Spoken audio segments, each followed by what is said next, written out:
सिद्धेभ्यः ॐ नमः सिद्धेभ्यः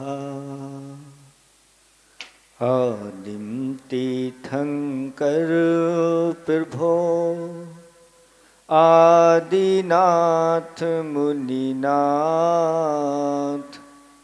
आदि व्याधि अघुमदो मिटे तो पद में मम्मत चरण शरण है आपके तारण तरण जहाज भवदधि तट तक ले चलो करुणा कर जिन राह।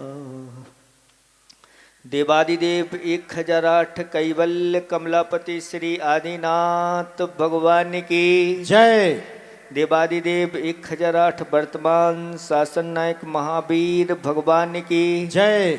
परम पूज्य स्वाठ आचार्य प्रवर गुरुवर श्री विद्यासागर जी महामुनिराज की जय। 3 कम 9 करोड़ मुनिराजों की जय। 24 समूषण महामंडल विधान की जय। परम पूज्य वात्सल मूर्ति 108 श्री विमल सागर जी मुनि महाराज की मुनि संघ की। धर्म स्नेही भव्यात्माओं, आचार्य भगवंत ने एक दोहा लिखा है, उसी से प्रारंभ करते हैं। चेतन में ना भार है, चेतन की ना छाँव, चेतन की फिर हार क्यों, भाव हुआ दुर्भाव। इस तन में बैठा हुआ जो चेतन है, इसका भार कितना है?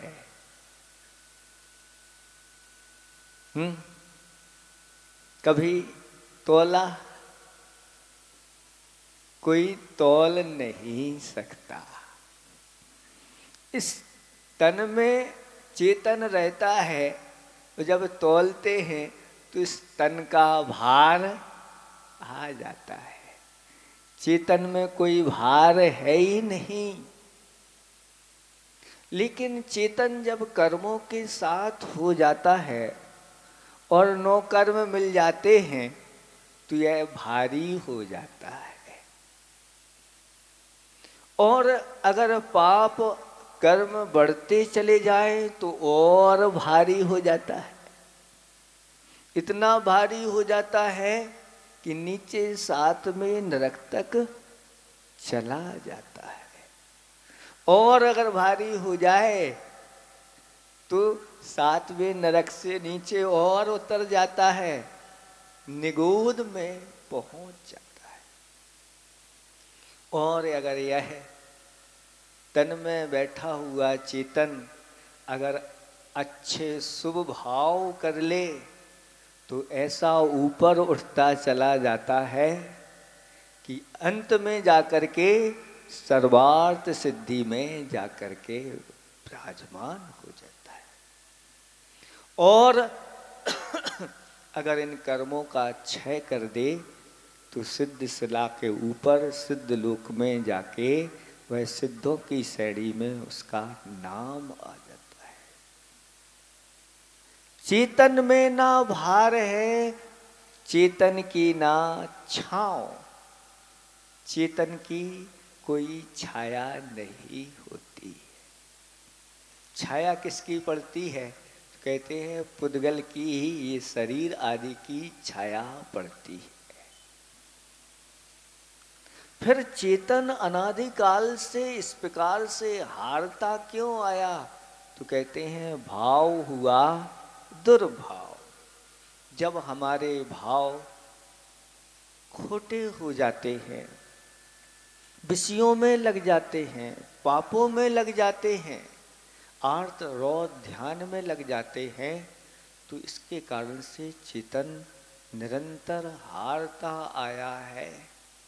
लेकिन अब हारना नहीं है, ये समो शरण विधान हार के लिए नहीं होता, ये तो आप लोगों के लिए ऐसा उपहार मिला है कि इसके माध्यम से अपने इस चेतन को इतना निर्मल बना सकते हैं, बहुत जल्दी आपका भी समोषण में नाम आ सकता है। अभी तो आप लोगों ने समोषण लेकर के और समोषण में बैठे हैं, लेकिन अभी आप लोगों ने यहाँ पर 16 कारण भावना के अर्घ चढ़ाए हैं। उस राजा सैनिक ने जब अपना दुर्भाव किया और एक मुनिराज के ऊपर उपसर्ग किया, 7वें नरक की आयु का बंध कर लिया। और जब उसी सैनिक राजा ने अपने भावों को सुधारा, ऐसा अपने परिणामों को सुधारा कि 7वें नरक की बंधी हुई आयु घटती घटती पहले नरक में मात्र 84,000 वर्ष कर दी। कहाँ सागर और कहाँ 84 वर्ष, ये बूंद जैसे हैं सागर के सामने। ऐसे परिणाम किए और भगवान महावीर स्वामी के समोषण में बैठ करके दर्शन विशुद्धि आदि बार 16 कारण भावनाएं भाई और तीर्थंकर प्रकृति का बंद कर लिया। नरक में भी तीसरे नरक तक तीर्थंकर प्रकृति का बंध जिन्होंने कर लिया है वहां तक जा सकते हैं। चूंकि पूर्व में अपराध हो जाते हैं, नरकायु का बंध कर लेते हैं, बाद में अपने अपराधों की निंदा गर्हा आलोचना कर लेते हैं और अपने आप को ऐसे पुण्य से संचय कर लेते हैं, अब वहां से सीधे निकलेंगे और तीर्थंकर होकर के यहाँ पर उनका समोषण लगेगा। ये सब भावों की महिमा है। इसलिए आचार्य भगवंत कहते हैं अपने भावों को हमेशा हमेशा देखते रहना चाहिए। इन भावों में कहीं दुर्भावनाएं तो नहीं बैठी हुई हैं। अगर दुर्भावनाएं किसी के प्रति बैठी हुई है, उसका अहित नहीं होने वाला दूसरे का। एक बुंदेलखंड में कहावत है कि कौवे के कोसे ढोर मरते हैं क्या है? ये कभी नहीं होता। लेकिन अगर कौआ इस प्रकार की भावना कर रहा है, वह निरंतर पाप का संचय करता चला जाता है। स्वयं का तो है तो होगा ही होगा, लेकिन हम अगर इस प्रकार की भावना करते हैं कि संसार के सभी प्राणी सुखी रहे, सभी संसारी प्राणी निरोगी बने, सभी संसारी प्राणी कल्याण के मार्ग में लगे, किसी को जरा भी दुख ना हो, अगर ऐसी भावना भाते हैं तो संसार के प्राणी सुखी हो अथवा ना हो, लेकिन जो भावना करने वाला है वह तो अपने अंदर ऐसा सुख का स्रोत संपन्न कर लेता है कि जब वह उदय में आता है उसको निरंतर सुख ही सुख मिलते चले जाते हैं। इसमें लगना क्या है? कुछ लगने वाला नहीं है। जिनके पास कुछ नहीं है, कम से कम इतनी भावना तो कर लो। दर्शन विशुद्धि भावना ये तीर्थंकर प्रकृति में सबसे पहले चाहिए। दर्शन तो हम प्रतिदिन करते हैं, लेकिन आचार्य भगवान कहते हैं कि एक बार ऐसी इस वीतराग मुद्रा को आप देखो और देख करके उनके स्वरूप की ओर दृष्टि ले जाओ। आचार्य भगवंत कुंद कुंद स्वामी महाराज कहते हैं, जो जाणदी अरहंतम दब्ब गुणत्त पज्यत ये ही सो जाणदी अपारम मोहो तस् खलु जादी लयम। ऐसा कह दिया कि जो इन अरहंत भगवान को जानता है। कौन से अरहंत भगवान हैं, कहाँ हैं? थोड़े ऊपर दृष्टि उठाओ। समो शरण में ये बीतराग अरहंत भगवान विराजमान है। बीतरागी है, इनके पास किसी प्रकार की कोई राग की सामग्री नहीं है, ना कोई वस्त्र है, ना कोई आभूषण है, ना कोई श्रृंगार है, फिर भी यथाजात ये मुद्रा ऐसी मुद्रा होती है कि अच्छे अच्छे श्रृंगार करने वाले, अच्छे अच्छे सुंदरता को धारण करने वाले, ऐसे चक्रवर्ती महाराज, कामदेव के पद को धारण करने वाले, सौधर्मेंद्र आदि ऐसे इनकी ओर निहारते रहते हैं और दो आँखों से तृप्त नहीं होते। सौधर्म 1000 आँखें बना करके वो भगवान के रूप को देखते हैं, फिर भी तृप्त नहीं होते और बार बार ऐसी भावना करते हैं, भगवान यह यथाजात रूप सर्वांग सुंदर है, क्योंकि इसमें किसी प्रकार का कोई विकार नहीं, ये निर्विकार है। संसारी प्राणी वस्त्र आभूषण धारण करते हैं, अनेक प्रकार के विकार के लिए कारण हो जाते हैं, लेकिन आपने इन सबका त्याग कर दिया। इसलिए आपके पास न राग है, न कोई देश की सामग्री है। देश की सामग्री क्या होती है? तो अस्त्र शस्त्र आदि ये आपके पास नहीं है। आपकी मुद्रा, आपकी जो आंखें हैं वो भी लाल नहीं है। कैसी हैं? नासा दृष्टि है, किसी प्रकार की कोई आशा नहीं। सच्चे देव वीतरागी होते हैं, सर्वज्ञ होते हैं, सबको एक समय में जानने देखने वाले होते हैं। और इनके मुखार बिंद से जब दिव्य धुनी निकलती है तो सभी जीवों के लिए वह हितकारी वचन निकलते हैं। सबके कल्याण के लिए इनके वचन हुआ करते हैं। ऐसे इन अरहंत भगवान को आप अच्छी तरह से, ये बाहरी जो पर्याय इनकी दिखा रही है, ये बीतराग और परम औदारिक शरीर से युक्त है, हाथ पर हाथ रख करके बैठे हुए हैं, नासा दृष्टि। अब इनको कुछ करने की आवश्यकता नहीं, इसलिए हाथ पर हाथ रख करके बैठे हुए। भीतर इनके क्या है? तो कहते हैं अनंत चतुष्टय इनके भीतर विद्यमान है। थोड़े भीतर भी झांक करके देखो। जब भगवान की आप लोग पूजा करते हैं तो क्या कहते हैं? अनंत चतुष्टय के धनी तुम ही हो सरताज। हे भगवान, आपके अंदर अनंत चतुष्टय प्रकट हो गया है, उसके आप स्वामी हैं और सबके सिर ताज है। यानी बड़े बड़े राजा महाराजा, इंद्र, धर्मेंद्र, नरेंद्र आदि आदि देवेंद्र, ये सब आपको अपने सिर पर रखने के लिए तैयार हो जाते हैं, आपके चरणों में अपना सिर रखने के लिए तैयार हो जाते हैं, क्योंकि आप ही यथार्थ देव है, देवादि देव है। ये अंतरंग के उनके गुण हो गए, बाहरी ये परम औदारिक उनका शरीर हो गया।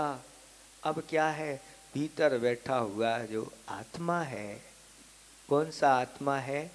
बहिरात्मा से ऊपर उठ गए, अंतरात्मा से ऊपर उठ गए। अब ये कौन सी आत्मा है? परमात्मा है, सकल परमात्मा है। शरीर से सहित होने के कारण से इनको सकल परमात्मा कहा है।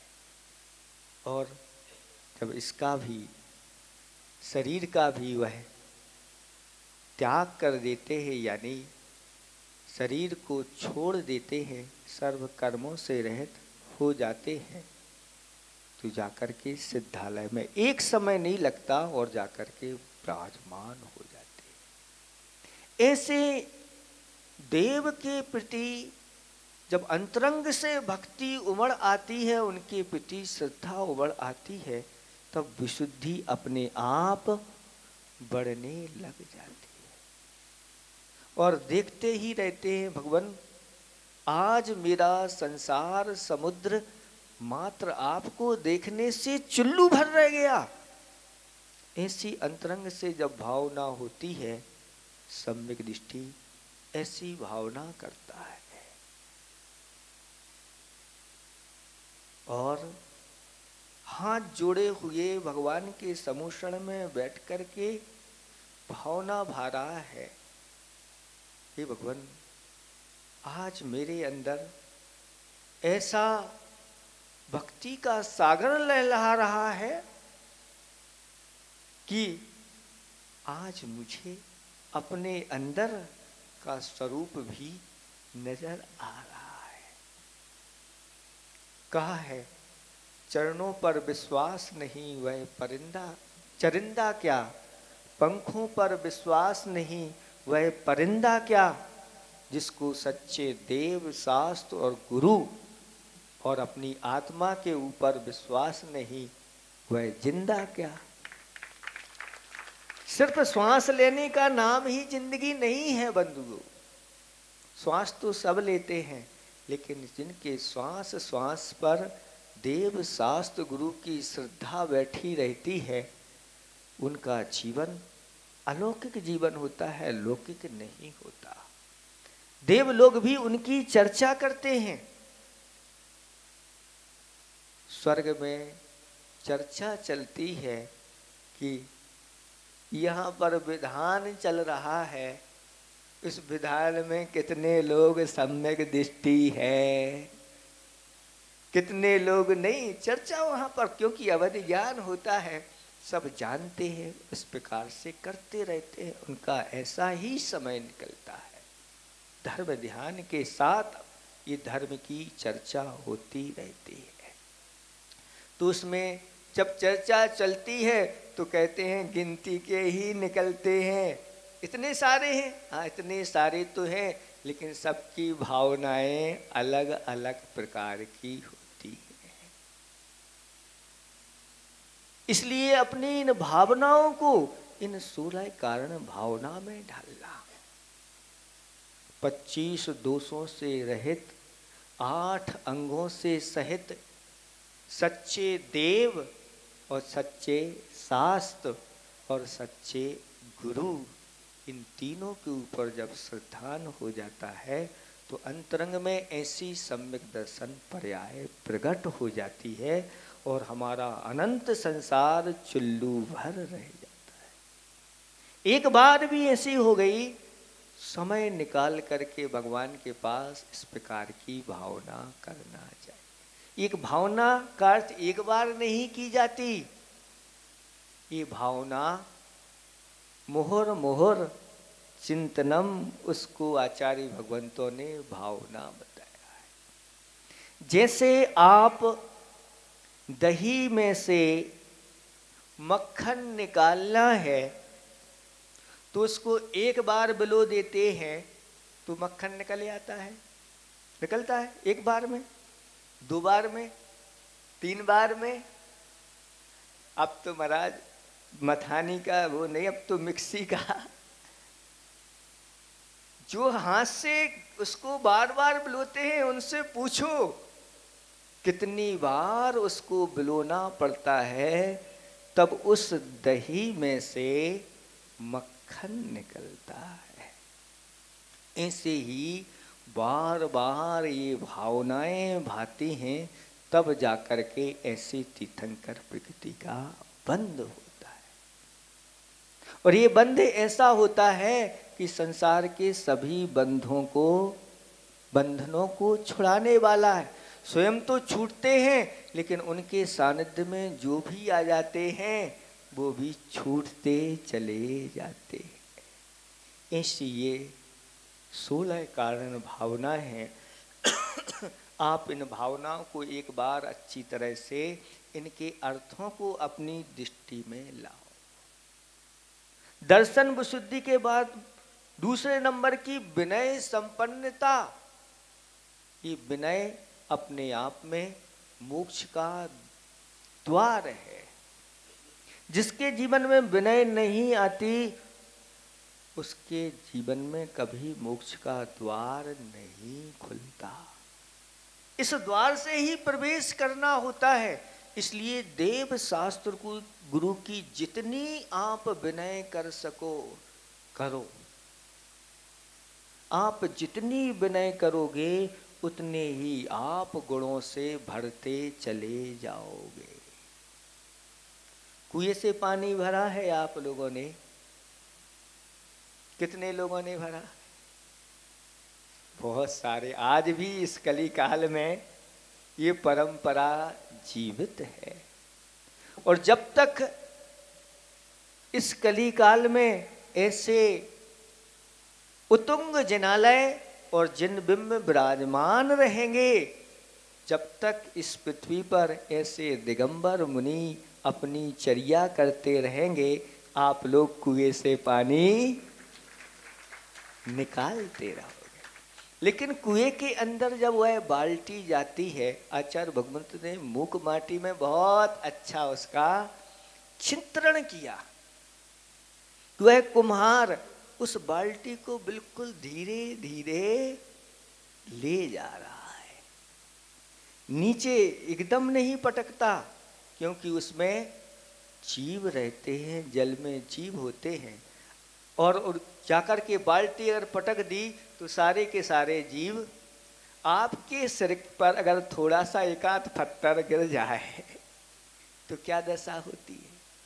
फिर वो छोटे छोटे सूक्ष्म जीव हैं और आपने छोड़ दी बाल्टी। कुछ आनंद लेते हैं लोग, ऐसे छोड़ देते हैं और जोर से गिरते हैं सारे जीव। तो दयालु होते हैं वो ऐसा नहीं करते और धीरे धीरे ले जाते हैं। और बाल्टी जाकर के उस पानी के ऊपर खड़ी हो जाती है। और खड़ी खड़ी जब बाल्टी रहती है तो पानी भरता है उसमें? नहीं भरता। क्यों?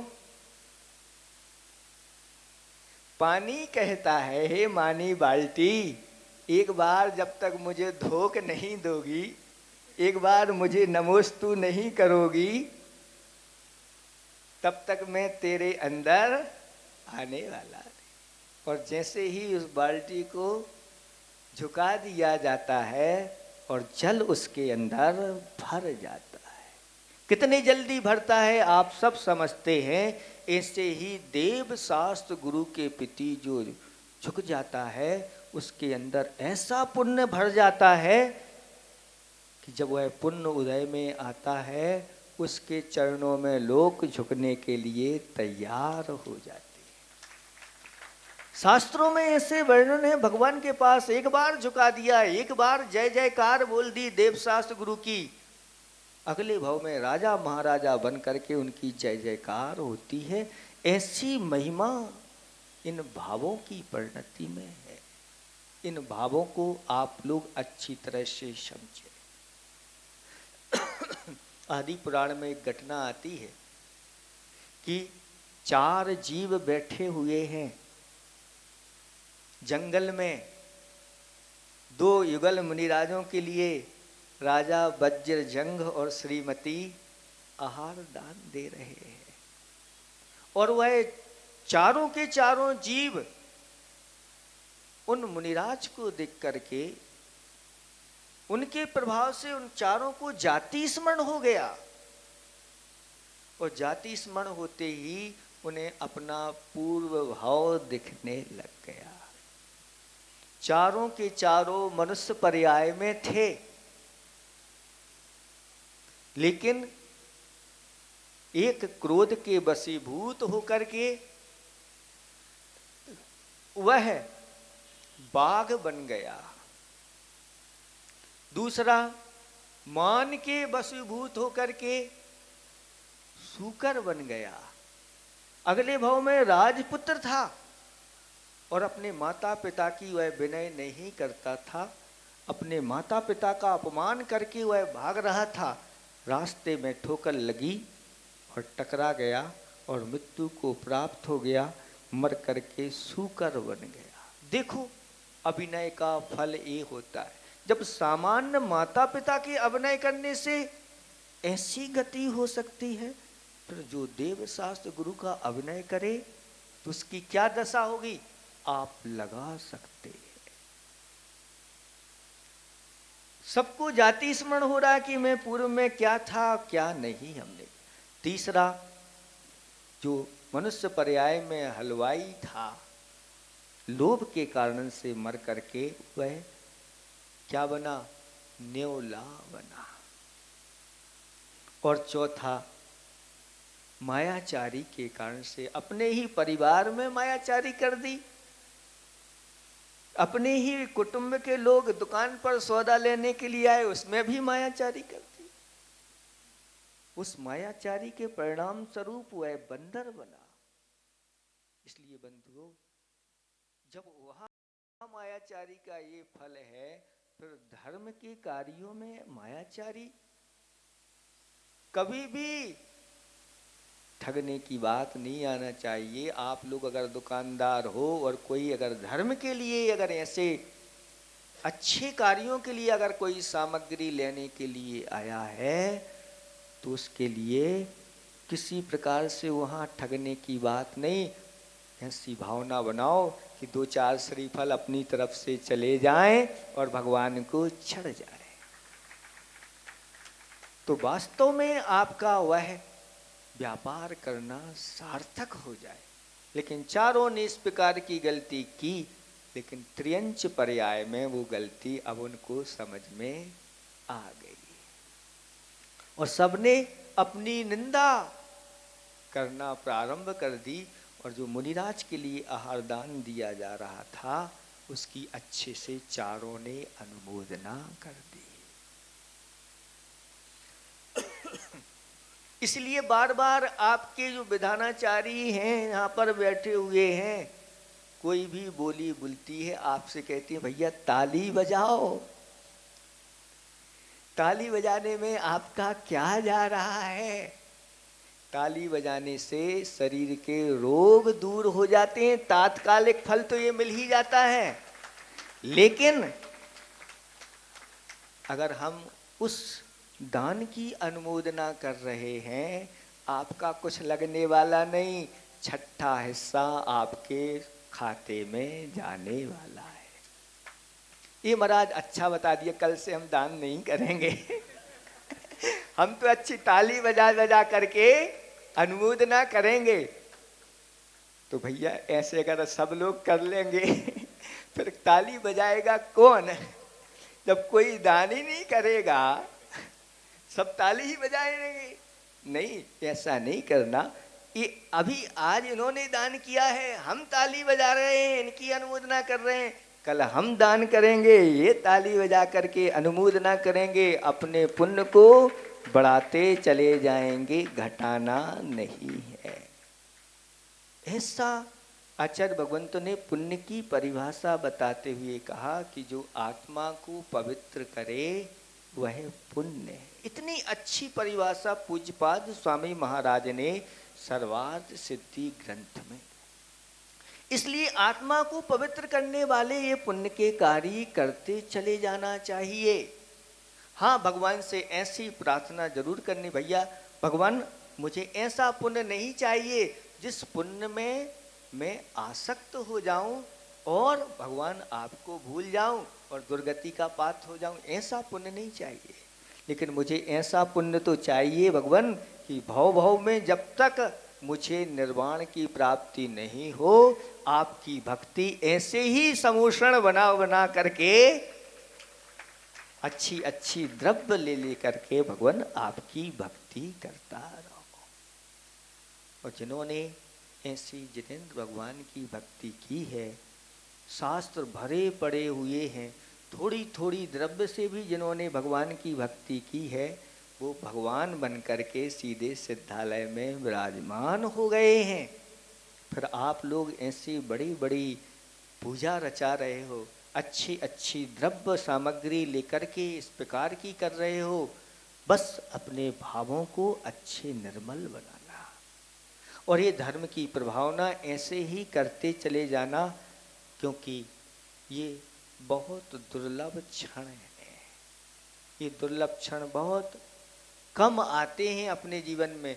बाकी संसार के बहुत कार्य निरंतर प्रतिदिन होते रहते हैं।